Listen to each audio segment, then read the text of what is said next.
¿Qué tal amigos? ¿Cómo están? Bienvenidos a Joca's Kitchen. Pues en este episodio vamos a hacer unas albóndigas de pescado. También vamos a hacer un escabeche. Van a quedar deliciosas y muy jugosas. Es una opción diferente para los que nos gusta mucho el pescado y a veces variar un poquito de las carnes. Bueno, esta receta es muy fácil. También ustedes van a ver que voy a usar ingredientes frescos y mucho color como me gusta. Al final le va a gustar mucho a la familia porque es muy versátil. Usted puede utilizarla para sus comidas o para la cena. También si no quiere, puede simplemente utilizarla para entradas y su guarnición, la que le guste. Tengo unos tips para el final. Vamos a comenzar.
Bueno amigos, terminamos con estas albóndigas de pescado caseras, deliciosas quedaron y muy jugosas.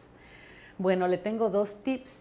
El primero es que si usted no quiere hacer el escabeche, no la quiere hacer guisadas, así al estilo caribeño, lo que puede hacer es solamente freírlas y en su mesa pone algunas salsas, las que les gusten. Sirven como entradas o como botanas, como le dicen en algunos lugares. Otra cosa es que si hacen muchas, luego que hacen las bolitas, las pueden así refrigerar bien cerraditas en un Ziploc y le va a durar algunos días también en refrigerador. Cuando la saquen, la descongelan y van a estar igual de deliciosas. Bueno, recuerden que la receta completa va a estar en la descripción del video abajo. Compartan, suscríbanse, la campanita siempre les va a avisar cuando tengo otra receta nueva.